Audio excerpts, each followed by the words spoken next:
আসসালামু আলাইকুম। অনেকদিন যাবত আমাদের হাঁসগুলোকে কচুর জাউ খাওয়াইতেছি না, তাই আজকে চলে গেলাম কচু কাটতে। তো কচুগুলো কিন্তু অনেক সুন্দর ফনফনা হয়ে গেছে, যেহেতু এখন বৃষ্টির দিন। তো আমার কিন্তু এখন কচু কাটা শেষ, আর কচু নিয়ে আমি চলে যাইতেছি বাড়িতে। তো বাড়িতে আইসা পড়লাম, আইসা এই কচুগুলোকে একদম ছোট্ট করে চাকচাক করে কাটবো।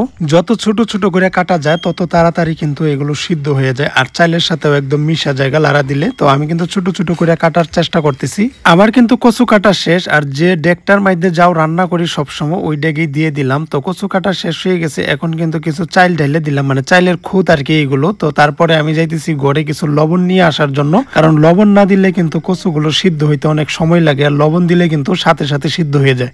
লবণ দেওয়া শেষ, এখন কিন্তু পাতিল চুলার উপরে বসাই দিব, আর চুলার উপরে বসাই এখন একটু পানি দিয়ে দিলাম, আর এখন কিন্তু একটু আগুন ধরাই দিলাম। আর কিছুক্ষণের ভিতরে কিন্তু আমাদের জাউটা রেডি হয়ে যাবে, এটাও আপনাদেরকে দেখাবো। আর এই জাউ সবসময় খাওয়াই না, দেখা গেছে সপ্তাহে 2-1 দিন। এই কচুর জাউ একটা সাইড ইফেক্ট আছে, এটা আপনাদেরকে আমি পরে বলবো। তো আমি কুড়ার মধ্যে ঢাইলা দিলাম একটা ভিটামিন, যে মাল্টিভিটামিন, তারপরে ডালতেছি এটা হচ্ছে জিঙ্ক। তো জিঙ্ক আর ভিটামিন এগুলো মাঝে মধ্যে খাওয়া লাগে। তারপরে আমি জাউগুলো ঢাইলে দিলাম একদম কুড়ার উপরে, একদম গরম গরমে দিয়ে দিলাম, কারণ বিকাল টাইম হয়ে গেছিল জাউ রান্না করতে করতে, আর হাঁসেরও খাবারের সময় হয়ে গেছিল। তো আমি নিয়ে চলে যাইতেছি পোল্ট্রির ভিতরে, যেখানে আমাদের হাঁসগুলো থাকে। তো আমি একটা চেয়ার রাখছি, এটার মধ্যে বসায় গুলি, নাইলে কিন্তু দেখা গেছে কি যে মানে ওদের জন্য গুলা যায় না, একদম শরীরে মরিলে ছিটা, এই জন্য উঁচা জায়গায় রেখে গুলানোর জন্য এই সেটটা এনে রাখছি। কচুর জাউটা কুড়ার সাথে মিক্সড করে দিলে কিন্তু অল্প সময়ে খায়া নেয়, আর এই কচুর জাউ খাওয়াইলে কিন্তু হাঁস মোটা তাজা হয়। আর এটার সাইড ইফেক্ট হচ্ছে এটাই, যদি বেশি পরিমাণে খাওয়াই এলান তাইলে কিন্তু এর অ্যালার্জি দেখা দিবে, বা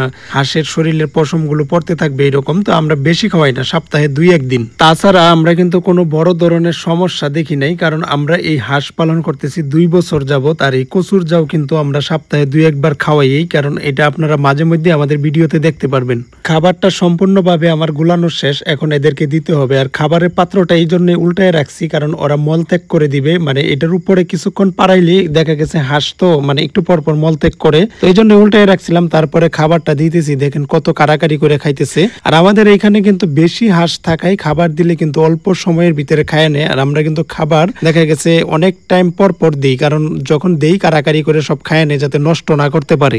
আমরা যেভাবে কচু দিয়ে জাউ রান্না করে খাওয়াই, এই সেম ভাবে যদি আপনারাও খাওয়ান, আমি আশা করি যে সমস্যা হবে না। সপ্তাহে 2 দিন বা 1 দিন খাওয়াইবেন, আর কচুর সংখ্যাটা কম দিবেন, সাথে যাতে চাইল বা চাইলের খুদ ওই রকম কিছু থাকে। মগ দিয়া খাবার দিতে দিতে বুলটা অনেকটা খালি হয়েছে, এই জন্য বুল উঠাই এনে ঢাইলে দিলাম। আর যখন ভরা থাকে তখন কিন্তু আমি এটা উঠাই আনতে পারি না, অনেক ওজন হয়। তো আজকে এই পর্যন্ত, সবাই ভালো থাকবেন। আর আমাদের তথ্যগুলো যদি ভালো লাগে অবশ্যই ভিডিওটা শেয়ার করে দিবেন।